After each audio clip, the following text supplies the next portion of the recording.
Intervenções. Estamos aqui a requerimento do Grupo Parlamentar do PSD sobre as respostas e medidas destinadas a proteger o setor cultural e criativo e vamos ouvir nesta audição as seguintes associações: Associação pelo Documentário, Movimento pelo Cinema e Plataforma do Cinema. Existem algumas pessoas que se repetem em diferentes associações, mas vamos ouvi-las a todas e a Cíntia Gil pode falar mais do que uma vez, se assim o entender. E a grelha é a seguinte: na primeira ronda, as entidades têm até 6 minutos cada uma para fazerem a sua intervenção. Segue-se uma ronda dos grupos parlamentares, das senhoras e senhores deputados, neste caso são só senhoras sentadas à mesa, aqui na sala, e têm até 5 minutos para intervirem. Depois voltamos às entidades, que têm até 4 minutos cada uma para fazer as suas intervenções e responderem às senhoras e aos senhores deputados. Depois teremos uma segunda ronda em que tem 2 minutos por grupo parlamentar e 2 minutos por entidade. Eu agradecia que respeitassem os tempos, porque senão os nossos horários atrasam-se, ficam todos alterados e os seguintes esperarão mais tempo do que aquilo que se devem esperar.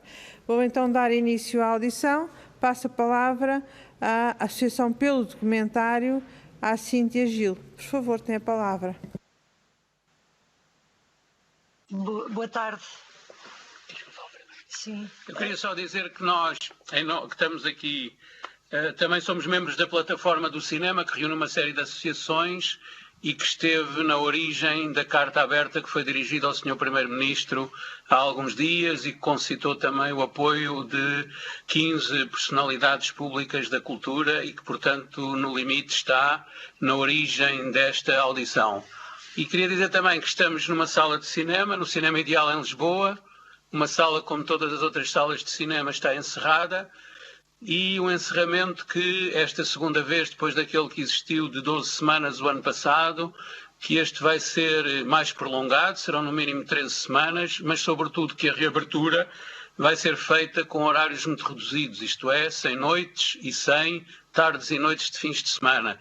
E, portanto, os cinemas são, digamos que o primeiro lugar onde os espectadores tomam contacto com os filmes, onde se realizam os festivais, onde os cineclubes fazem as suas atividades e, portanto, é um dos setores mais prejudicado por esta pandemia e que devia merecer alguma atenção dos responsáveis políticos e governamentais. Em relação àquilo que há a dizer nesta audição e na reação que vem dessa primeira carta aberta dirigida, a Cíntia vai então. Muito obrigado. Boa tarde. Eu peço imensa desculpa, mas como a imagem está péssima, eu não consigo ver quem é o senhor que acabou de falar. Pedro Borges. Muito obrigada. Era só para registrar. Muito obrigada. Então agora sim, se a Cíntia Gil, no máximo 6 minutos, por favor. Sim, é importante esclarecer que vocês, embora tenham chamado a Plataforma do Cinema, a Apordoc, enfim, uma série de outras associações, a Apordoc está dentro da Plataforma do Cinema. Por isso é que eu e o Pedro Borges estamos os dois juntos aqui, porque representamos todas, portanto, tanto a Apordoc como a APR, como a Agência da Curta-Metragem e a Plataforma do Cinema, que inclui também outras associações. Eu creio que há muita coisa a dizer sobre esta questão do Plano de Recuperação e Resiliência. Eu começaria por dizer que, antes de discutirmos aquilo que poderia estar no Plano de Recuperação e Resiliência, aquilo que nós fizemos foi alertar para o facto de este instrumento financeiro ser um instrumento de curto prazo que, como todos sabemos, pretende estimular económica, mas também pretende criar, portanto, permitir investimentos estruturantes que fomentem a capacidade de resiliência da sociedade portuguesa. Não é só da economia. Estamos a falar de qualidade de democracia, estamos a falar de esbatimento de assimetrias, estamos a falar das tais transições que já sabemos, digital e ecológica, estamos a falar de uma série de mudanças de mentalidade, de mudança de hábitos, até de mudanças de formas de organização que permitem o fomento dessa resiliência. E, portanto, eu ouvi aqui a senhora Presidente dizer que é uma questão de clarificação de como é que se pode aceder, como é que a cultura pode aceder aos apoios do PRR. Não é só uma questão de clarificação, lamento imenso, não é. O que acontece no PRR, representado pelo Governo para consulta pública, e é importante dizer, apresentado pelo Governo para consulta pública, uma consulta de 2 semanas, de um plano cujos detalhes técnicos são altamente específicos e difíceis de compreender, não é? Para quem não está dentro dessa área. Peço desculpa, e apresentado para consulta pública porque Bruxelas assim pediu. Isto não foi um processo participado pelo setor, de modo nenhum. O que acontece dentro deste plano é que a cultura não está tomada como um eixo estratégico para, precisamente, nem a dimensão da recuperação económica, nem a dimensão da criação de mecanismos de resiliência. E essa é exatamente a razão pela qual aquela carta surgiu. A carta não surgiu para reivindicar nem 2%, nem 1%, nem 10% do PRR para a cultura. Porque a percentagem que virá para a cultura é interessante, é importante discutir, mas é também importante discutir qual é o plano estratégico que este governo tem para a cultura, mas também para uma noção de resiliência dentro daquilo que é a nossa sociedade e a preparação do futuro próximo. Pronto. E o que acontece no PRR é que a cultura, como disse o Primeiro-Ministro na carta com que nos respondeu no Jornal Público, na volta do Correio, a cultura de facto está lá presente. Está presente de 3 maneiras, numa perspectiva simplesmente infraestrutural, no sentido de alguns equipamentos e da capacitação digital de alguns equipamentos, está numa perspectiva subsidiária dentro do tal programa Jovem STEAM, em que a arte é tida, e portanto a cultura, a criatividade é tida como um instrumento ao serviço da matemática, da tecnologia e da engenharia e das ciências, e está numa área muito específica das alianças e agendas para a reindustrialização, em que aquilo que se está a falar são as tais indústrias criativas de alto crescimento, de grande potencial de crescimento, e estamos a falar do entretenimento digital. Portanto, de modo algum, aliás, basta ver que tipo de entidades é que podem aceder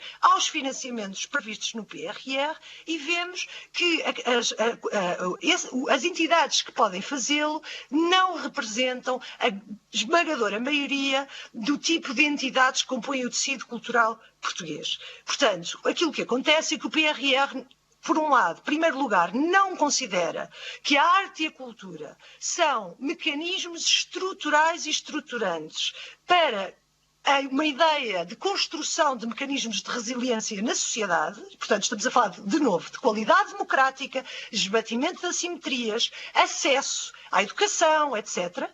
Portanto, em primeiro lugar... Já ultrapassou o seu tempo. Vou terminar. Em segundo lugar, que não há nenhuma perspectiva estrutural e estratégica para a cultura em Portugal. Muito obrigada. Passamos agora ao movimento pelo cinema português, em que temos 2 representantes, a Marta Mateus e o Pedro Pacheco. Passo a palavra Pedro Duarte. ao Pedro Pacheco. Obrigada. Não, falar. Não se está... Peço desculpa, mas não tem imagem. Agora sim, já estamos a ver lá a si e não ao Pedro. Sou eu que vou falar. Obrigada. Mas... Pronto, agradecemos este convite e saudamos a recomendação da afetação ao setor cultural e criativo nacional de valor não inferior a 2% das verbas europeias do mecanismo de recuperação e resiliência. mas estamos completamente de acordo com a plataforma do cinema nas reivindicações que fazem e nos alertas que lançam, porque perguntamos em que é que estas verbas vão ser aplicadas, tendo em conta todo o setor da cultura, não só os agentes, como os agentes culturais, como todos os trabalhadores da cultura, e numa perspectiva de criação cultural e de acesso à cultura em todo o território, não é? E, portanto, gostaríamos não só de compreender qual é a perspectiva do Governo mais detalhadamente na aplicação destas verbas, assim como esta proposta do PSD, ou seja, em que é que se traduz a aplicação destas verbas. Porque, como todos sabemos, há muito necessário um plano de emergência para as artes e para a cultura, mas numa perspectiva de desenvolvimento e reestruturação daquilo que é um serviço público de cultura, que é claro que veio ser agravado pela pandemia. E que este plano, este PRR, tem que ser articulado com o Orçamento de Estado e com outros fundos comunitários, segundo esta visão global daquilo que se pretende para a sociedade portuguesa. E que qualquer país democrático persiste em valorizar e fomentar.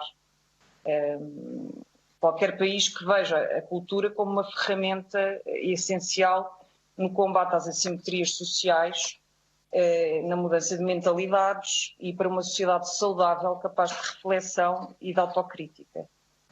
O movimento do cinema português está disponível para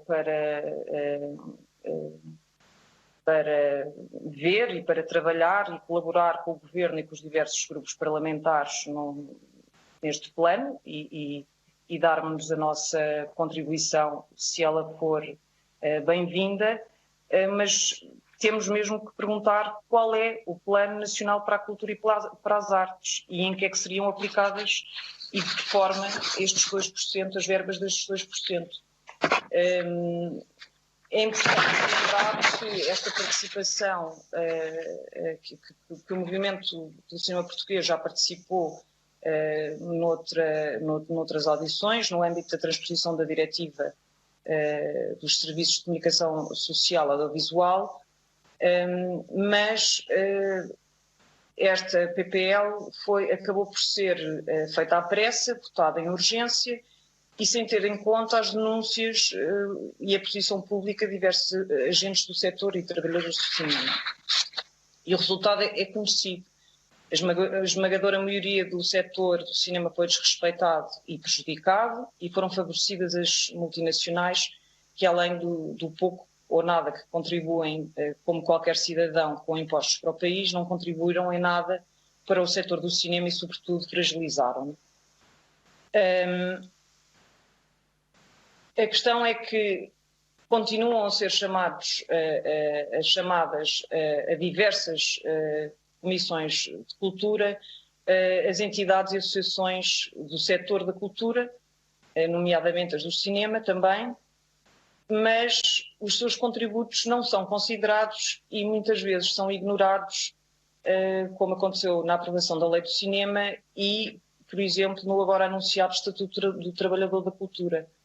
E, portanto, perguntamos que cultura democrática é esta? De que é que nos vale perguntarem-nos de que forma é que podemos contribuir, se depois somos obrigados a assistir com profundo pesar à total cegueira e aos ouvidos mocos que a maioria parlamentar insiste em manter quando se trata de passar, de facto, das notas de intenção aos atos, ou seja, a uma regulamentação que assegure a aplicação das propostas. E, portanto, deixamos só a pergunta que se há ou não vontade política de corrigir as falhas e os problemas que já existiam antes da pandemia, que se agravaram durante a pandemia, e olhar para a cultura como o eixo central para a recuperação e resiliência do país. Muito obrigada. Muito obrigado nós. Eu pergunto, como de facto tínhamos aqui inscrito três entidades, por erro nosso, com certeza. Eu gostaria de perguntar se mais alguém das pessoas que estão a participar quer intervir agora nesta ronda. Eu vou querer. E eu presumo... E, portanto, eu gostava de usar o tempo. Tenho várias coisas, estou mandatada para falar de vários assuntos. Com certeza, com certeza. Obrigada. Faz favor. Eu queria só, em relação ao PRR, queria só terminar com uma pergunta que nós insistentemente fazemos, que é, nós gostávamos mesmo de perceber se foram entregues ou não planos para o PRR pelo Ministério da Cultura, se foram entregues, quais são, se não foram entregues, porquê? Porque parece-nos que nós estamos a cair, e não é a primeira vez que eu ouço isto, os senhores deputados e o governo, este governo, mas também os anteriores, portanto não vale a pena aqui dizermos que é o governo do PS, porque isto é um problema transversal, insistem muito nesta ideia de que isto são processos muito participados. Para haver um processo participado não basta dizer participem, é preciso criar as condições para que os setores possam de facto participar. E estamos a falar de um setor altamente penalizado por esta pandemia, aliás, por esta pandemia não, tradicionalmente com problemas até de sobrevivência crónicos, e que esta pandemia agravou imenso. E aquilo que aconteceu foi que este PRR, de novo, foi posto a consulta por 2 semanas, em que aquilo que nos foi dito foi: não, mas se não gostam, apresentem propostas. Ora, estamos a falar de um plano e de um instrumento de financiamento com detalhes técnicos complexíssimos. Portanto, não é... portanto, nós podemos, aliás, nós, como disse a Marta muito bem, estamos cansados de apresentar propostas e de apresentar análises daquilo que está a falhar ou que não está a correr bem em relação a este setor. A quem compete apresentar propostas e planos é à tutela. Portanto, nós queremos saber se existiram propostas, quais, se não existiu, porquê, se não existiram, porquê. Finalmente, queria também falar, embora isto não se enquadre diretamente no PRR, tem claramente a ver com questões de resiliência e de recuperação económica, que é a senhora deputada do PS disse que, em relação ao Estatuto Profissional da Cultura, estão a ser ouvidas mais de 50 entidades. Muito bem. O senhor Primeiro-Ministro, portanto, há poucos dias, anunciou que no dia 22 de abril vai ser aprovado em Conselho de Ministros o Estatuto do Trabalhador da Cultura. A Comissão de Associações, que está há 10 meses a trabalhar com a tutela e com a Segurança Social para constituir e para discutir este Estatuto de Trabalhador da Cultura, lançou, uma das associações, a APR, que eu estou aqui a representar, lançou um comunicado a alertar de que, primeiro, não foram avisados que já havia uma proposta de Estatuto de Trabalhador da Cultura que ia ser votada, não a conhecem. Segundo, as conversações ainda não terminaram. O Estatuto tem 3 partes. Uma primeira parte tem a ver com o regime de enquadramento dos profissionais. Uma segunda parte tem a ver com... peço desculpa, vou consultar... exatamente. As definições do regime laboral, e uma terceira parte tem a ver com questões de proteção social. Na segunda parte, alertamos para o facto de não haver ainda acordo em relação aos incentivos para o cumprimento da lei e para a elaboração, para a elaboração de contratos de trabalho.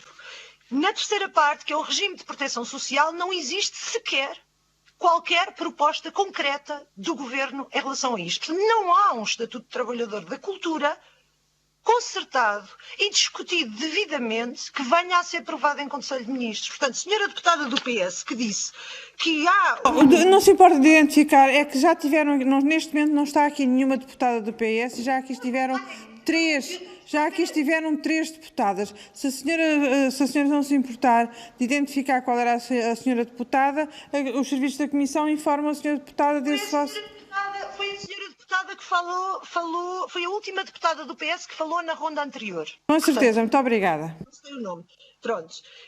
Seja como for, imagino que represente o grupo parlamentar do PS e a posição do PS. Portanto, isto para dizer que, quando estamos a falar da resiliência e de recuperação económica do setor cultural, estamos a falar também disso. Portanto, para além do PRR, existe esta questão básica, que eu quero alertar, aliás, que muito bem, o governo do PS finalmente abriu a porta para esta negociação, porque até aqui nada feito. Portanto, aí, chapou, o governo do PS teve a coragem e a capacidade de começar este trabalho, mas de facto o trabalho não está feito. E há aqui uma questão de confiança, de 10 meses de trabalho em conjunto, que não está a ser respeitada. E, portanto, a resiliência do setor também depende disto, porque isto é um instrumento fundamental para que não caiamos de novo numa situação desesperada do setor inteiro, que tem, aliás, como todos sabemos, estruturas que estão a fornecer refeições a famílias há quase um ano. Portanto, estamos a falar de fome. Portanto, quando estamos aqui a discutir um PRR e a pedir 2% para o PRR, eu estou perfeitamente ciente de que a questão do Estatuto de Trabalhador da Cultura não é intrínseca ao PRR, mas é fundamental para construir os tais mecanismos de resiliência e recuperação económica. Portanto, queria alertar para isto e queria que houvesse uma resposta da parte do Governo e do Partido Socialista em relação a esta quebra de diálogo que foi subitamente anunciada pelo Primeiro-Ministro. Obrigada. Muito obrigada. Passamos agora para a ronda dos grupos parlamentares. Primeiro, a senhora deputada Carla Borges, do grupo parlamentar do PSD, que é o grupo requerente e, portanto, intervirá em primeiro lugar. Faz favor, senhora deputada. Muito obrigada, senhora Presidente. Caras e caros colegas deputados, e um cumprimento especial em nome do grupo parlamentar do PSD às diversas entidades aqui presentes que nós convidamos a estarem hoje aqui connosco e a partilharem connosco aquilo que é a sua visão sobre o plano de recuperação, o programa de recuperação e resiliência, mas também mais abrangente sobre aquilo que é o setor. E desde já uma saudação à Marta Mateus, ao Pedro Borges e à Cinta Gil pelas suas intervenções e de uma forma muito clara dizer que registamos com agrado a forma construtiva como as mesmas foram proferidas e que não só reiteram aquela que tem sido a constante posição do setor, construtiva, empenhada em encontrar soluções para os problemas que a pandemia agudizou e trouxe a nu, mas também sublinham a pertinência do requerimento que o grupo parlamentar do PSD apresentou. E começava precisamente por este ponto, sobre o requerimento que apresentámos, sobre a sua pertinência e oportunidade. E se dúvidas houvesse neste contexto, hoje ficariam desvanecidas depois de tudo aquilo que ouvimos durante o dia de hoje. E também se dúvidas houvesse sobre a ausência e sobre a falta de visão e empenho do Ministério da Cultura e do Governo em encontrar soluções para a resolução dos problemas que o setor cultural e artístico atravessa, elas também ficariam esclarecidas nestas audições. Ao contrário do Governo, o PSD há muito que defende a criação de medidas específicas e por esse motivo temos tomado um conjunto de iniciativas recentemente. Desde logo, em dezembro de 2020, com a apresentação de um projeto de resolução, propondo a afetação ao setor cultural e criativo nacional de um valor não inferior a 2% das verbas europeias do Programa de Recuperação e Resiliência. É uma proposta de PSD altamente ambiciosa, alinhada com a estratégia definida pelo Parlamento Europeu e Comissão Europeia, que permitiria contemplar as especificidades do setor, não deixando ninguém para trás. E o que aconteceu desde então? Como já ouvimos, seguiu-se, mais uma vez, a apresentação de medidas transversais que só servem a alguns. E, seguidamente, é colocado em discussão pública o Programa de Recuperação e Resiliência. Também, como já ouvimos várias vezes durante as audições, o PRR nada traz para o setor da cultura e a anunciada discussão pública foi feita à pressa, sem que houvesse da parte do Governo a verdadeira intenção para ouvir e incorporar os contributos da sociedade. Aliás, o que foi reiterado de uma forma muito expressa nesta audição. E o Programa de Recuperação e Resiliência continua sem uma única medida destinada à cultura, o que lamentamos. E, pelos vistos, a intenção deste Governo e do PS é que assim continue, pois, caso contrário, não teria sido o único partido votar contra o projeto de resolução do PSD. Infelizmente, este Governo e o PS fazem questão de estar e continuar de costas voltadas para a cultura. E o setor continua sem qualquer interlocutor no Governo, continua órfão, a ponto de, para se fazerem ouvir, serem obrigados a escrever uma carta aberta ao Primeiro-Ministro, que ao invés de promover uma verdadeira auscultação, responde laconicamente através da comunicação social. Perante isto, o PSD entende que, já que o Governo não quer ouvir o setor, que quer permanecer de costas voltadas para o setor, então cabe à Assembleia da República intervir e, por isso, requereu a audição de 40 entidades ligadas à cultura e às artes, ao cinema, ao audiovisual, património, circo, tauromaquia, entre outras, tendo chegado o momento de dizer basta. E por isso, em nome do PSD, reitero os agradecimentos às várias entidades que acederam ao convite para estarem aqui presentes. E, nomeadamente, aquelas que acabámos de ouvir. As que acabámos de ouvir ligadas ao setor do audiovisual e ao cinema, que, lamentavelmente, esta área também foi brutalmente afetada. Recordo aqui, só muito brevemente, que o impacto da pandemia Covid no panorama cinematográfico português teve uma particular incidência na exibição comercial em sala, com menos estreias cinematográficas, encerramento temporário de salas e uma enorme retração no consumo por parte dos espectadores. Segundo os dados do ICA, que não incluem ainda dezembro de 2020, registaram-se 3,6 milhões de espectadores e 19,7 milhões de euros de bilheteira, muito longe dos 14 milhões de espectadores e 75 milhões de euros do período homólogo de 2019. Por isso, eu gostaria de mais uma vez registrar de forma construtiva e empenhada a demonstração que o setor tem feito em encontrar soluções, reinventando-se diariamente, apresentando várias propostas, como por exemplo as apresentadas por algumas das entidades que hoje aqui ouvimos, mas que lamentavelmente viram as suas propostas serem rejeitadas por este Governo, pela Sra. Ministra da Cultura e pelo Sr. Secretário de Estado. Não posso deixar de referir mais uma vez a carta aberta dirigida ao Sr. Primeiro-Ministro. Este documento, assinado por 45 personalidades e estruturas artísticas, critica a ausência de propostas de investimento do Governo na cultura, no Programa de Recuperação e Resiliência e que foi apresentado em Bruxelas. Manifestam estranheza que a cultura não esteja presente nas suas variadas áreas, na criação, no património, fruição, acesso, mas também referem que não existe qualquer proposta relativamente ao investimento na cultura e que a omissão da cultura neste plano, a médio prazo, terá consequências económicas, sociais, políticas de larga escala. As oportunidades que foram criadas com o Programa de Recuperação e Resiliência que a União Europeia nos quis trazer foram oportunidades criadas, mas são oportunidades que não estão a ser aproveitadas. E por isso gostaria de vos deixar as seguintes perguntas. Neste contexto, na vossa opinião, em que medida é que estas oportunidades deveriam estar a ser construídas? Em que medida é que o Programa de Recuperação e Resiliência deveria ter de forma clara quais eram as iniciativas que deveriam lá estar patentes? Consideram que o Programa de Recuperação e Resiliência, nos termos em que está elaborado, traz as respostas que o setor pretende e reclama? Enquanto representantes e membros do setor foram ouvidos, as vossas propostas foram ouvidas. Vou já terminar, Sra. Presidente. Relativamente ao Estatuto de Artista, gostaria também de ouvir quais é que serão as propostas que têm para fazer. Muito obrigada. Muito obrigada. Obrigada, Sra. Presidente. Muito obrigada, Sra. Deputada. O Grupo Parlamentar do PCP solicitou, por razões de outros trabalhos parlamentares, que fosse já feita a intervenção. Existe consenso entre os grupos parlamentares e, portanto, dou a palavra à Sra. Deputada Ana Mesquita, do Partido Comunista Português. Por favor.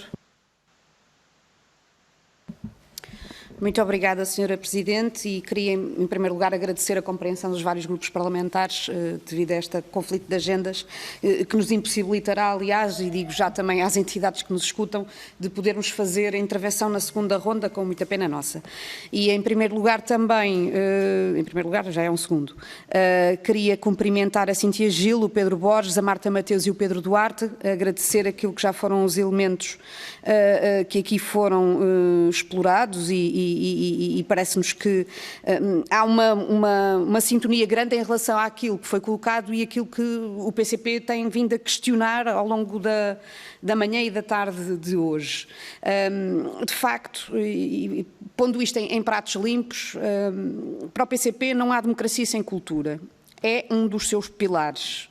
E, portanto, tem de haver aqui uma política que concretize exatamente isto.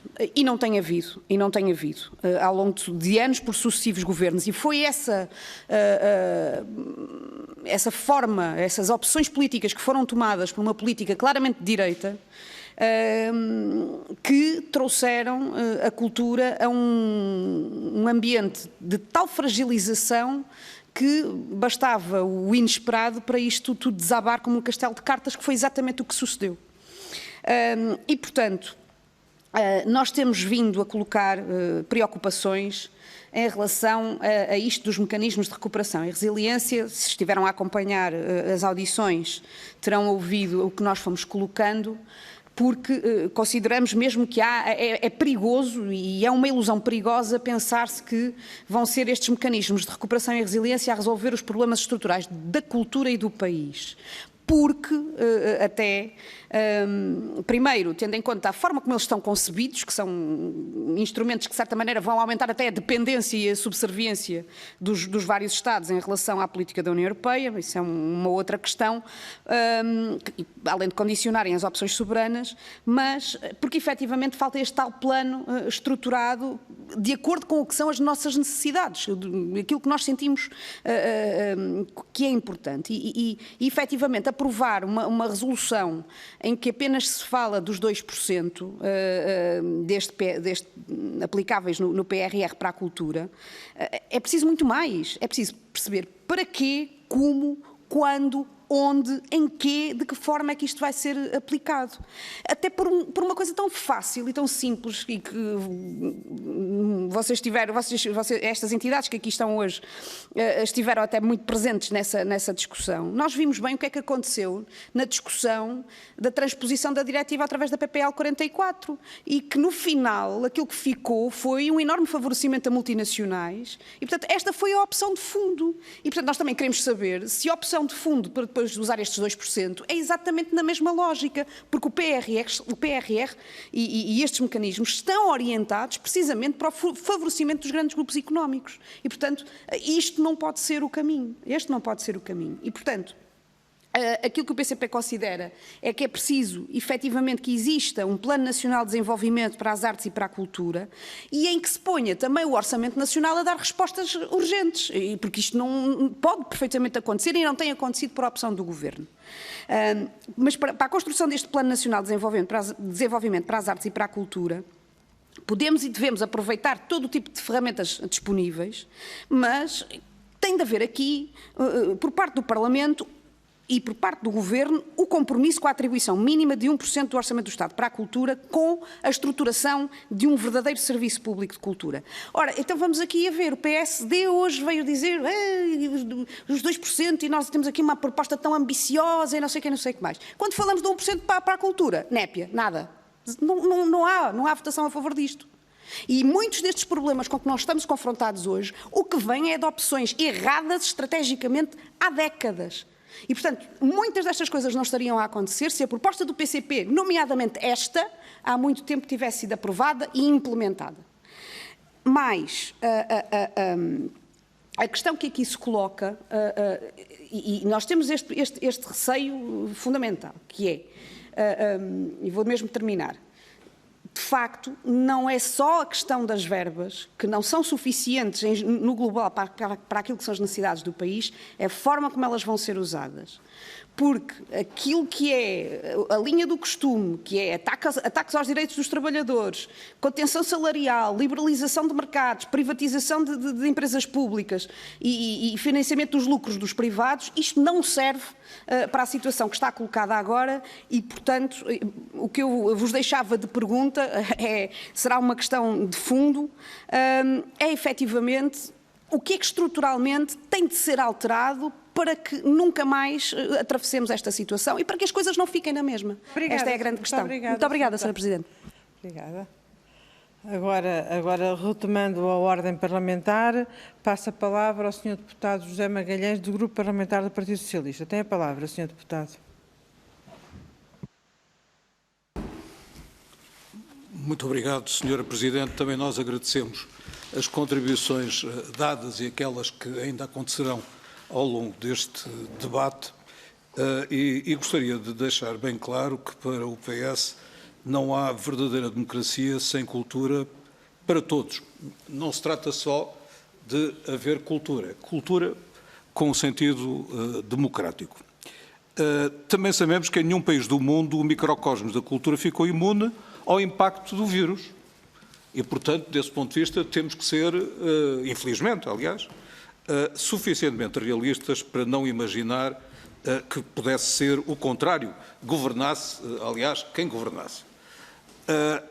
Por outro lado, outro traço de realismo que nos torna um pouco mais tolerantes é que há um déficit histórico, de facto, acumulado das tais opções erradas tomadas há décadas, ou algumas que, não sendo erradas, pecaram por omissão e nos colocaram numa situação em que temos, por exemplo, património degradado que é necessário recuperar. E para isso foram inventados programas. Esses programas, julgo que, aliás, não mereceram apupo de nenhum setor e que têm que ser executados. Por isso, simplesmente, neste momento, com dificuldades decorrentes do facto de haver setores em grande crise, que seriam potenciais agentes dinâmicos, mas essa situação não há de ser eterna e esses programas vieram para ficar. Francamente, ninguém apresentou alternativas e julgo que são caminhos perfeitamente corretos, viáveis e, aliás, já têm dado resultados. Portanto, para quem queira fazer o teste de São Tomé, é colocar e examinar um a um os casos de aplicação. Gostaria de deixar completamente claro que a idade, a deputada não não está aqui, mas verá à noite na Black Box, a ideia do PS não é favorecer os agentes destruidores, mas também não é destruir a participação de agentes culturais privados, só porque são privados e mesmo que tenham projetos que não só dinamizam áreas que é preciso dinamizar, como criam empregos, estabelecem dinâmicas, em alguns casos, transfronteiras, e, portanto, podem constituir uma das componentes de um plano, de uma dinâmica cultural multissetorial, que é a ideia que é mais de acordo com a Constituição que temos e prezamos. Não teremos, desse ponto de vista, não teremos, isso é óbvio que não teremos, uma espécie de sovietização da cultura, com alguém a estabelecer o gosto do Estado e a selecionar autores em função da sua pertença partidária, uns para aqui, outros para ali. Isso, de facto, está absolutamente excluído. Um dos aspectos que me impressionaram na descrição, designadamente que a Marta Mateus nos trouxe, é que nós tivemos ocasião no último trimestre de 2020, de ter um debate bastante aprofundado sobre um aspecto em que assistimos, pela União Europeia toda, mas não só, a uma grande mudança de orientação e de uso dos serviços de comunicação social audiovisual. Como o Governo propôs e a Assembleia aprovou a inclusão nesse diploma de uma revisão da chamada Lei de Financiamento do Cinema e Audiovisual, nós discutimos, na verdade, dois temas ao mesmo tempo e isso terá dificuldade a alguns a percepção exata do que ia acontecer. Mas eu confesso que fiquei surpreendido. Eu julguei que iam ou que tinham questionado o destino do diploma. O diploma é uma lei, a Lei 74 de 2020, que num dos seus artigos, aprovado aliás por unanimidade, previu que a regulamentação só pudesse ter lugar por decreto-lei. E esse decreto-lei, que está em fase final de finalização, de preparação, é absolutamente essencial para que a lei possa ser aplicada. Ora, essa lei vem mudar, num sentido ampliar, as oportunidades para os cineastas e os criadores de audiovisual em Portugal, num quadro em que a abertura não depende de nós. Ou seja, a abertura existe cada vez mais, há uma mudança estrutural nos públicos, a maneira como cresceu o uso do streaming e como prosperaram as entidades que o facultam e o fornecem, é um serviço pago, é uma coisa, de facto, nunca vista, e em Portugal, devido à pandemia, porventura, atingiu um nível que está a transformar o broadcasting em alguma coisa reservada a uma parte cada vez menor da população. Isso é um desafio em termos de democracia, uma vez que nós gastamos dinheiro do Estado com a contribuição para o audiovisual, paga pelos cidadãos, e as novas regras do jogo têm que ser fiscalizadas e aplicadas inteiramente. Ainda está por fazer a revisão da lei da televisão, ainda está por fazer a revisão do contrato de concessão e, portanto, há desafios e a vossa participação é absolutamente fundamental. Mas com, digamos, os pés assentes na terra e partindo do princípio de que para haver novas oportunidades tem que haver agentes. E os agentes não somos nós. E terminei, Sra. Presidente. Muito obrigado. É esta a interrogação. Muito obrigada, Sr. Deputado. Passo agora a palavra à Sra. Deputada Beatriz Gomes Dias, do Grupo Parlamentar do Bloco de Esquerda. Muito obrigada, Sra. Presidente. Eu quero saudar os representantes das organizações e dizer que o Bloco de Esquerda acompanha a perplexidade e a indignação que manifestaram relativamente à ausência de medidas específicas para a cultura no plano de resiliência e recuperação. Consideramos incompreensível que se desconsidere a importância da cultura como uma dimensão estruturante, transversal e fundamental para a sociedade, para a construção da sociedade, para o futuro que nós queremos construir, mas também para garantir, aprofundar a democracia, proteger a democracia e garantir o presente das diferentes comunidades e também o presente das pessoas que se dedicam e que trabalham na cultura. E isso é algo que para nós é fundamental, que é a defesa do trabalho e dos direitos do trabalho, mas também a defesa do direito a fruir, do direito à fruição e do direito ao acesso à cultura. Mas esta é uma dimensão transversal que nós temos vindo a discutir e a analisar várias vezes com algumas das estruturas aqui representadas e também temos promovido discussões que pretendem trazer esse debate para o espaço público e para o espaço político aqui da Assembleia da República.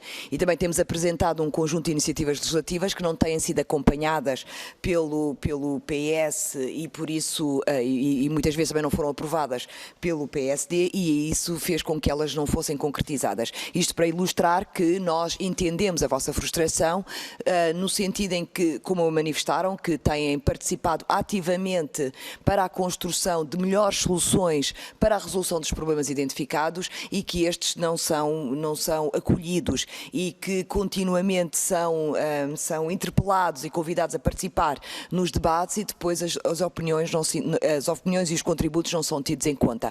Para dizer que nós entendemos esta frustração e também saudar o que tem sido a organização das estruturas e a pressão que elas têm sido capazes de colocar, que mesmo assim tem contribuído para alguns dos poucos avanços que têm acontecido, mas a resistência em ter um plano que olhe para a cultura como uma dimensão estruturante e estrutural da nossa vida em sociedade é muita e nós precisamos de continuar a pressionar para a ultrapassar.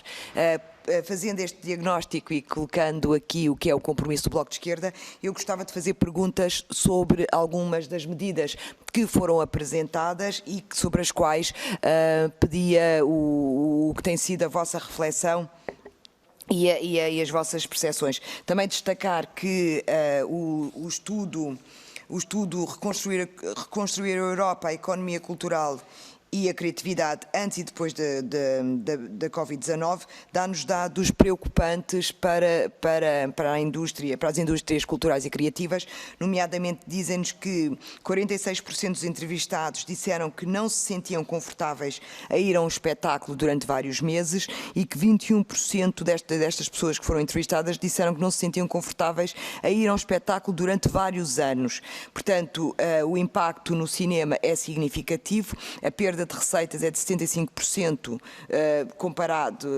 comparadas com as receitas geradas em 2019, portanto esta é uma perda das receitas de 2020. Sabemos que 90% das empresas são pequenas ou médias empresas e que 33% da força de trabalho trabalha por conta própria.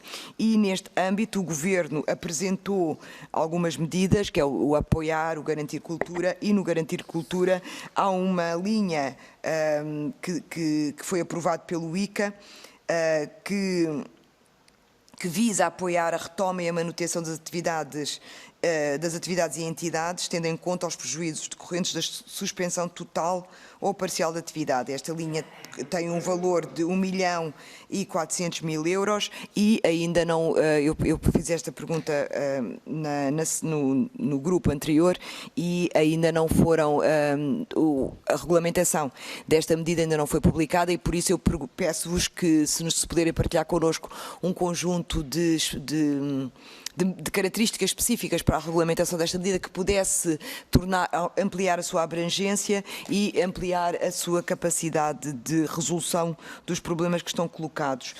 Outro aspecto que eu também gostava que nos dissessem, que partilhassem connosco o que é que tem sido a reflexão, é sobre o plano de desconfinamento do setor e também articular esse plano de desconfinamento com os efeitos que irão ter a longo prazo, estes efeitos a longo prazo que foram identificados. E termino a minha intervenção. Muito obrigada. Muito obrigada, Sra. Deputada Beatriz Gomes Dias. Nesta ronda, terminamos as intervenções dos partidos. Vamos agora passar novamente para os nossos convidados e passo a palavra para o Movimento pelo Cinema Português. Tem a palavra, por favor. Muito boa tarde. Daqui, não sei se me estão a ouvir. Fala Pedro Duarte. Estamos a ouvir muito bem, muito obrigada. Perfeito. Queria saudar todos os senhores e senhoras deputadas e saudar em particular o grupo parlamentar do PSD por ter proporcionado esta audição que penso que é muito salutar. E eu estava a ouvir desde o início, desde manhã, as intervenções e nota-se uma certa...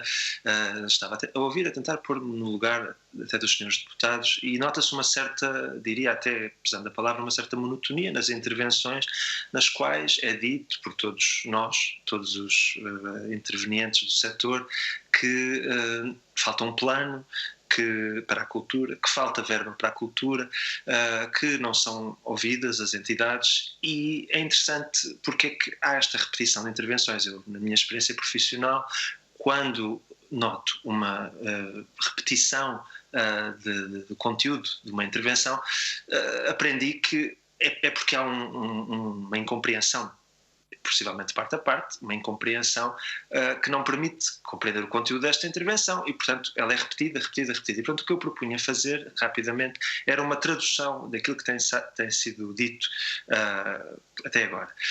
Há, de um lado, os profissionais da cultura que dizem ao Ministério e ao Governo que não há um projeto. E eu diria que isto é como se o Governo fosse consultar para o setor da educação ou da saúde uma série de médicos e lhes perguntasse então o que é que gostavam de fazer para a saúde. E os médicos diziam hospitais, centros de saúde, médicos de família. E o Governo dizia, não, isso não, outra coisa, arranje outra coisa. E se calhar uma série de professores a quem se pergunta, então e para a educação o que é que se podia fazer? Escolas, por exemplo, mas por aí não, também não. E ficamos sempre na mesma, a repetir que falta um plano. Ora, um plano é um plano estruturado, é como há na educação escolas e um serviço de educação que cobre o país, como há na saúde o Serviço Nacional de Saúde, é preciso para a cultura um plano. E aí nós podemos passar à fase seguinte da nossa participação e dizer como é que esse plano pode ser implementado, trazer novidade à discussão, até ser ouvido aquilo que nos é proposto, até haver uma proposta de plano, a nossa intervenção vai continuar a ser a mesma. E eu diria que, infelizmente, e registro-se claramente dizer isto, por parte do Governo, do PS, tem havido apenas uma continuidade da política que o PSD, infelizmente, no governo anterior também levou a cabo. Essa política de não escutar as participações é, na verdade, um projeto de destruição da cultura portuguesa que é herdeira do 25 de Abril. Havia uma certa cultura, certos artistas, certos agentes culturais, certas tradições muito antigas, e o projeto tem sido nos últimos anos desmantelar tudo isto, voltar costas aos autores que temos, aos artistas que temos, a um projeto que podia ser feito e construir uma coisa nova a reboque da União Europeia que no fim é só submeter-nos, e lamento que isto seja a política, submeter-nos a interesses multinacionais de monopólio dos estrangeiros. E foi isso que se viu na aprovação da nova lei do cinema.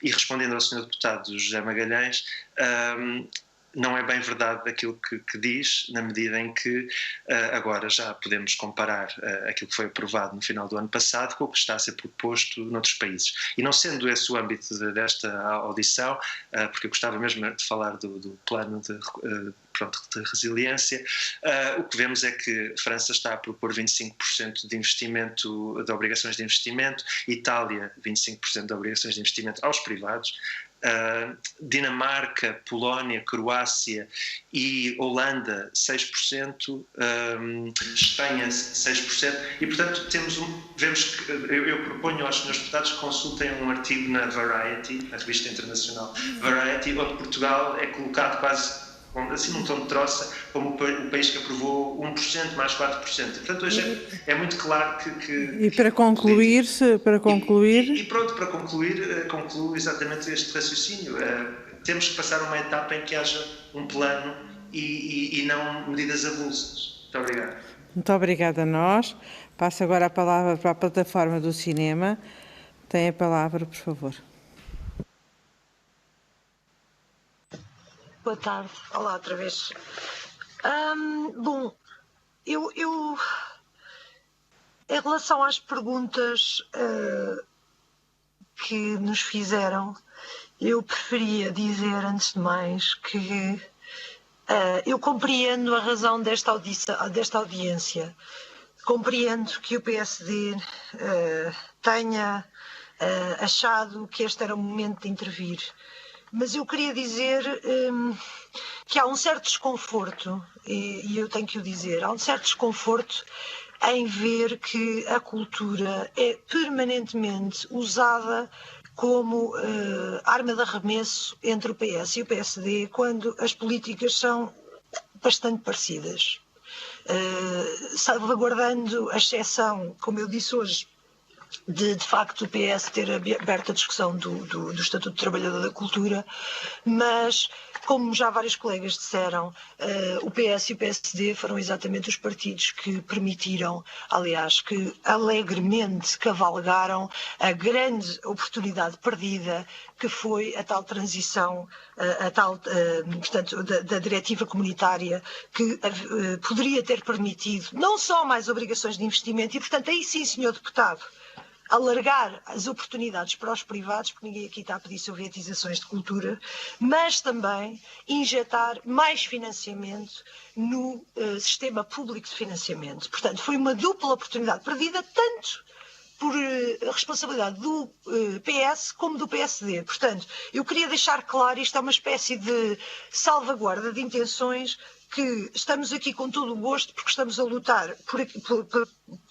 pela dignidade da cultura e dos trabalhadores da cultura, mas também pela importância da cultura na nossa sociedade e na nossa democracia, mas não nascemos ontem. E não é a primeira vez que eu pessoalmente estou nesta comissão e, portanto, sei o que estou a dizer. E vi as lutas anteriores em que estivemos envolvidos. Portanto, em relação às perguntas que nos fizeram, se o PRR traz as respostas ou não, etc., eu creio que a pergunta da deputada Ana Mesquita me permite responder a todas. O que é que estruturalmente tem de ser alterado? Ora, tem de ser alterado a relação que os governos sucessivamente têm tido com a cultura. E que relação é essa? É uma relação entre a cegueira, a ausência, a desresponsabilização e permita uma palavra, a cegueira estratégica e a falta de reconhecimento de oportunidades para os próprios governos. Ou seja, é preciso que haja um compromisso, um reconhecimento do papel da cultura no fortalecimento da qualidade democrática, da qualidade da democracia na nossa sociedade. Não é possível que nós vejamos deputados candidatos de partidos permanentemente a fazerem discursos em relação à ascensão das fake news, à falta de cultura de literacia audiovisual, à falta de cultura democrática ou à degradação da cultura democrática, e depois constantemente estejam a tirar a cultura para uma espécie de área mínima que de vez em quando é preciso chamar para bater uns nos outros. Portanto, de facto, a questão do plano para a cultura, ou de uma visão estratégica para a cultura, tem não só a ver com a dignificação do setor cultural, mas também com um reconhecimento do papel da cultura no fortalecimento da sociedade portuguesa. E parece-me que é isso que não existe. E é muito interessante perceber que quando nós falamos da importância económica da cultura, muitas vezes nós temos tendência para falar de números, não é? E a importância económica da cultura vai muito para além disso, de facto. E, portanto, é todo este trabalho, no fundo, de compreensão realmente do que é o setor cultural e artístico, que é profundamente diverso e vasto, fazem pela sociedade portuguesa, e de que modo é que o Governo não só deve, como tem que, pela Constituição da República Portuguesa, tem que promover, incentivar e fazer desenvolver esse setor, que é preciso. Portanto, eu lamento, mas nem caio no argumento da sovietização da cultura, porque falar de um serviço público de cultura não tem absolutamente nada a ver com a sovietização da cultura, nem ninguém aqui, eu não ouvi aqui ninguém. Vai ter que terminar, que já excedeu o seu tempo. Vou terminar, mas também nem isso, nem por outro lado, usar o setor cultural para jogos partidários que, sinceramente, pela nossa experiência, têm levado quase exatamente ao mesmo resultado. Obrigada. Muito obrigada. Passamos agora para a segunda ronda, em que todos os partidos terão 2 minutos e que as duas entidades também terão 2 minutos cada uma. Passo então a palavra à senhora deputada Isabel Lopes, que está a entrar na sala.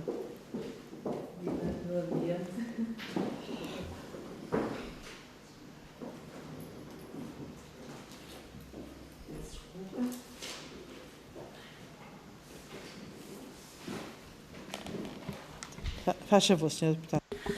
Muito obrigada, senhora Presidente, e desculpe o atraso, mas estava na Comissão do Ambiente.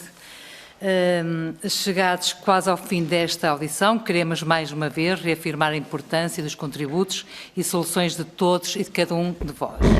Ressalva da vossa intervenção a confirmação de uma absoluta irrelevância política do Ministério da Cultura na ajuda ao setor cultural, paralisado que está desde o Covid. São efetivamente muitas as vozes do setor cultural que vieram a público lamentar que o Governo não tenha inscrito a cultura de forma veemente no plano de recuperação e resiliência, desvalorizando assim os efeitos que a pandemia provocou em todos os domínios no setor cultural e criativo. O plano realmente chama-se Plano de Recuperação e Resiliência, mas de recuperação, a dimensão recuperação não existe, é completamente ignorada. É especialmente surpreendente o facto deste plano poder ter sido apresentado em 2010, 2015, 2020. As suas prioridades na afetação de recursos teriam a mesma justificação em qualquer dessas alturas. Ignorar o legado da crise neste contexto parece, no mínimo, bizarro. Mas este plano esteve em discussão pública, esteve só 15 dias e esteve porque o Governo foi obrigado. Daí as soluções que apresentam se revestirem de uma enorme importância. Acreditamos que este foi um momento oportuno para o Grupo Parlamentar do PSD levar a cabo este conjunto de audições. Esperamos sinceramente que desta vez o Governo esteja atento e ativo, porque, a exemplo de ocasiões anteriores, este plano, bazuca, vitamina, não pode ser uma oportunidade perdida para o setor cultural e criativo. Aproveitando aqui a vossa presença, que desde já agradecemos a disponibilidade e as vossas intervenções, gostaria de colocar duas questões. Não, já não pode colocar duas questões, que então, são dois minutos. Uma questão, quais as verdadeiras expectativas que tem neste momento, se tem existido diálogo com o Governo, já foram recebidos, já foram ouvidos. Muito obrigada. Seguramente que essas questões já foram respondidas pelas entidades. Passo agora a palavra ao Sr. Deputado José Magalhães. Tem a palavra, Sr. Deputado. Senhora Presidente, para fazer esta declaração, o Sr. Deputado não precisava de estar cá, tinha escrito calmamente, olhando o sol da primavera, porque não refletiu absolutamente nada daquilo que aqui aconteceu. Gostava de dizer que quem assistiu a isto e pode assistir através do canal Parlamento, teve uma mostra de que o setor sofre, por um lado, mas que o Governo tem estado tudo menos imóvel e inativo. Eu podia ler aqui as verbas que foram dedicadas, desde logo, ao programa apoiar.pt, que é transversal. São 27 milhões aprovados e pagos. O subprograma Apoiar mais simples, foram apresentadas 17 candidaturas no valor global de 49 mil euros. Apoiar rendas, o Promuseus, na área do livro também, na área do cinema 1.440.000 euros garantidos, e já sabemos, porque o ICA já deliberou quais são os filmes que serão financiados, e são filmes prometedores, todos eles, ou seja, há atividade. Gostaria só de deixar claro, Sra. Presidente, que a Lei 74 de 2020, tão importante, existe graças ao voto do PSD também. E, portanto, nada de fugir às responsabilidades. E seguramente quererão envolver-se na regulamentação, uma vez que o decreto-lei que a regulamentará poderá ser apreciado. Por outro lado, a lei, ao contrário do que aqui foi dito, não é escrita em bronze, é aperfeiçoável, como nós dissemos, aliás, durante o debate, uma vez e outra. Podemos maximizar oportunidades tirando lições. E, portanto, desse ponto de vista, para quem quer mais, nada está perdido. E nós estamos entre os que, obviamente, querem mais e melhor. O que é que não é alterável? O paradigma. Porque a verdade é que o paradigma é europeu. É de lá que nos tem vindo apoio para programas como o Creative Media, Creative Europe e outros, e é com essa força, que é poderosíssima, que nós contamos para termos cinema português. Ou seja, termino, Sr. Presidente, dizendo que não há, nem haverá, jangada de pedra cinematográfica. Muito obrigada, Sr. Deputado. E, para terminar a ronda dos deputados, tem a palavra a Sra. Deputada Beatriz Gomes Dias. Por favor, Sra. Deputada. Muito obrigada, Sra. Presidente. Eu quero começar por agradecer o facto de terem lembrado que os problemas que estão colocados na cultura não são problemas que se resumem a este momento, resultam de falta de investimento histórico ao longo de vários governos, e também quero agradecer terem sublinhado que, embora esta audição tenha sido um requerimento do PSD, muitas vezes o PSD não esteve do lado da solução e teve posicionamentos ou votações que reforçaram algumas políticas que são responsáveis pela situação que nós estamos a tentar corrigir.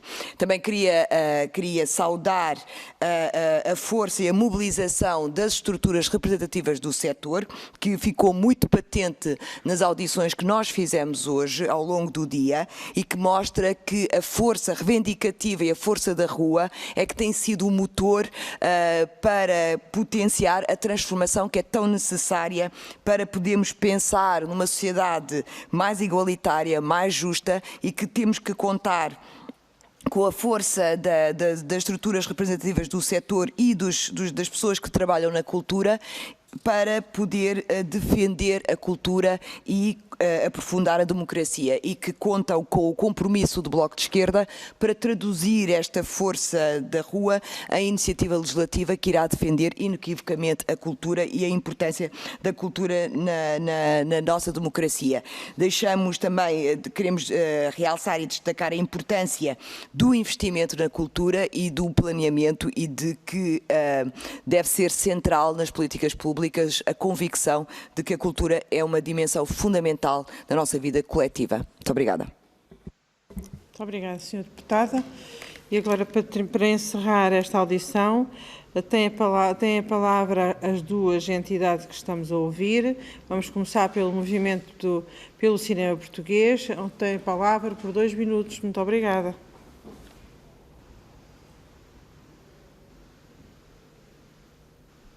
Muito obrigada. De facto, não queria repetir, mas parece-me importante relembrar que as mais variadas associações e os agentes do setor têm mostrado uma enorme disponibilidade para participar na correção das falhas e com propostas concretas de alteração à regulamentação da lei do cinema e dos apoios à cultura, mas de facto, tal como está a acontecer agora, e eu vou usar estes 2 minutos também para dizer que tenho apenas 2 minutos para responder e, portanto, não vou em 2 minutos responder àquilo que pensamos serem as necessidades que já todos conhecem, não é? E, portanto, aquilo que o Pedro Duarte dizia, a repetição que foi ouvida ao longo da manhã das várias associações é, de certa forma, lamentável, porque parece que não há, de facto, uma vontade política de acolher essas propostas e de reinventar o setor e responder àquilo que são as necessidades dos trabalhadores da cultura e as necessidades da sociedade portuguesa no seu conjunto. E, portanto, deixo mais uma vez a menção de que estamos disponíveis para contribuir com propostas práticas, não é? Com soluções práticas, ou seja, com respostas, mas por respeito à democracia, não façam destas audições marcadas em cima do joelho uma falsa pretensão de participação democrática quando essas propostas não são acolhidas e depois responderem-nos que, na verdade, o processo foi muito participado e muito longo e decidirem no final aquilo que já queriam decidir inicialmente junto dos interesses instalados e é isso que acaba por se tornar letra de lei. E, portanto... E para concluir-se? E para concluir, deixo só uma ressalva que este plano de revolução é absolutamente fundamental e tem que ser agarrado também para responder às dificuldades que a cultura vive, mas é preciso pensá-lo muito bem, de forma a que ele não seja mais uma vez aplicado naquilo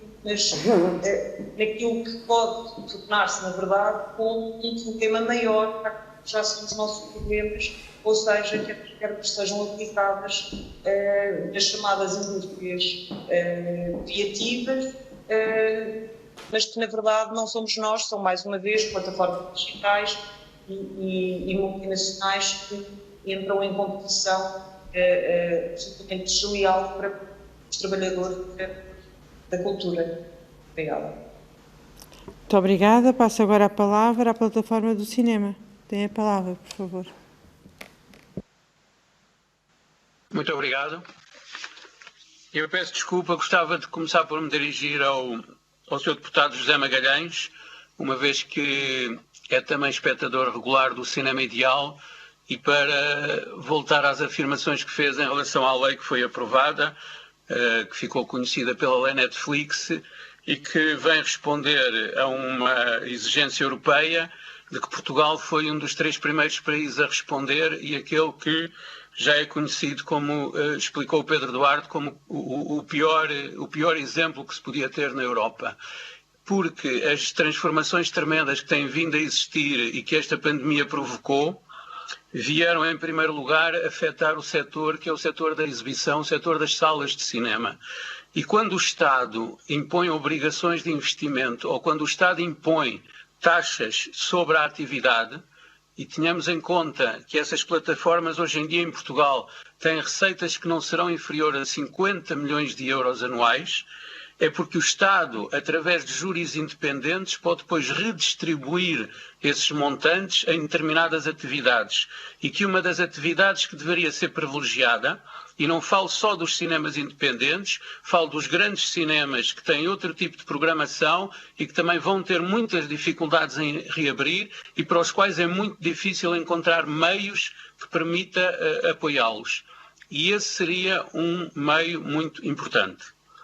Em relação ao programa, e porque foram pedidos contributos, eu gostava que ficassem a par de um setor que deveria ter sido enquadrado nas prioridades da transição digital, que tem a ver não apenas com o equipamento de projeção digital, uma vez que todo o cinema hoje em dia é difundido digitalmente, ou com suportes digitais, e tem a ver com o património do cinema português, muitas décadas e muitas centenas de filmes que não estão ainda digitalizados e que por esse facto não podem ser mostrados e não podem, portanto, ser fruídos por todos.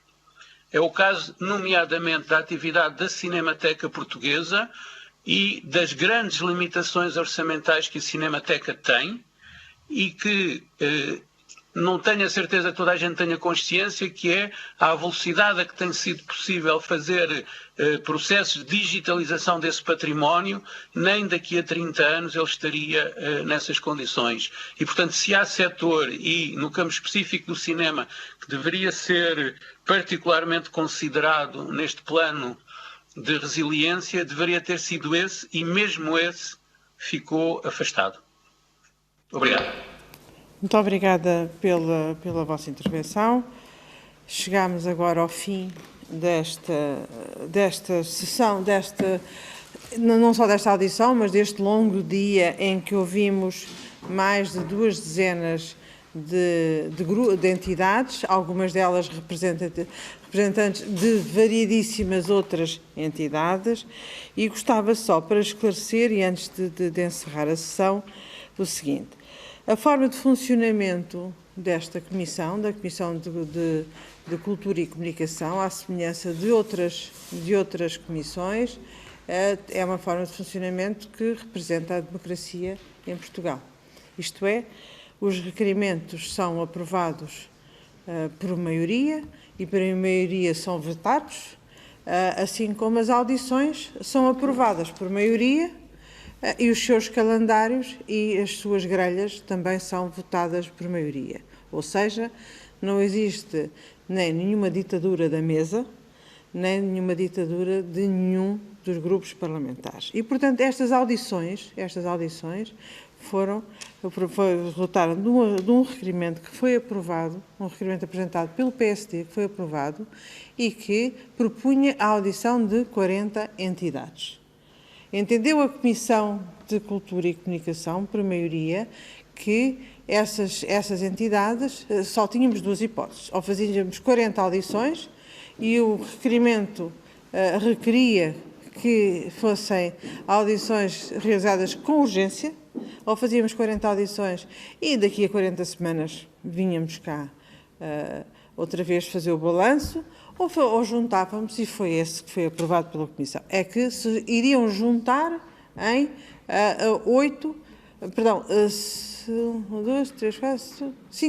6 audições. E foi isto que foi aprovado. E juntámos, de acordo com uma lógica. Aliás, o proponente juntou de acordo com a lógica possível quando se estão a agregar audições. Não foram, por isso, marcadas em cima do joelho, nem foram marcadas com livre-arbítrio, fosse de quem fosse, portanto foram audições marcadas, aprovadas pela maioria, aliás, por unanimidade, para serem realizadas desta forma. Agradeço muito especialmente, agradeço a todas as senhoras e senhores deputados, ao longo do dia, variadíssimas deputadas dos vários partidos e alguns deputados dos vários partidos estiveram aqui a fazer as suas intervenções, mas agradeço acima de tudo às dezenas de profissionais que ao longo do dia vieram fazer as suas críticas, vieram fazer as suas sugestões, vieram expor a delicadeza por que passa este setor. Aliás, como eu já disse hoje 2 ou 3 vezes, este setor, tal como todo o país, todos os setores, está a passar por um momento dificílimo. Pela sua natureza e pela natureza da prestação destes serviços de cultura e serviços de recreio, pela sua natureza, porventura estarão numa situação muito mais difícil do que a maioria dos setores. Eu não estou a dizer mais difícil do que todos os setores, há outros setores que infelizmente têm uma vida mais complicada, desde logo a saúde em que é uma questão dramática, mas num dramatismo de outra natureza, mas uma situação extremamente dramática, mas é extremamente importante que nesta altura a Assembleia da República exerça a democracia ouvindo os setores e, neste caso desta Comissão, ouvindo o setor da cultura e da comunicação. E foi extremamente útil estas audições e agora os grupos parlamentares têm que fazer o seu trabalho. Amanhã teremos mais audições, os grupos parlamentares terão que fazer o seu trabalho, que pode ser de várias natureza. Pode ser fazendo propostas de lei, fazendo propostas de resolução, fazendo requerimentos ao Governo, e o grupo parlamentar do PS, naturalmente, tem uma responsabilidade acrescida, que é transmitir ao Governo aquilo que é a síntese de todas estas vertentes daquilo que estas entidades vieram aqui apresentar. Agradeço, portanto, toda a disponibilidade para estarem presentes, para assistirem e para participar de uma forma ativa a todas as entidades, todas as pessoas, todos os profissionais das mais diversas áreas para estarem aqui a trabalhar connosco. Iremos trabalhar com certeza, os grupos parlamentares irão trabalhar e também a Comissão e os serviços da Comissão também estão aqui sempre disponíveis para apoiar todas as iniciativas, todos os debates que devam ser feitos. Nesta Comissão e às vezes, porventura, noutras comissões, às vezes existe um pouco um déficit de debate, mas hoje podemos considerar que efetivamente houve aqui algum debate entre os grupos parlamentares e as próprias entidades. Bom seria se um dia destes também marcássemos um bom debate entre os vários grupos parlamentares aqui na Comissão. A mesa estará sempre disponível para marcar as reuniões, não só às terças-feiras à tarde, como é o costume, mas também a qualquer dia da semana e da minha parte, mesmo incluindo as segundas-feiras, as sextas-feiras e os sábados e domingos, se for caso disso. Muito boa tarde a todos, muito obrigada e amanhã cá nos encontraremos às 9 da manhã para finalizar as nossas audições no âmbito deste requerimento. Muito boa tarde.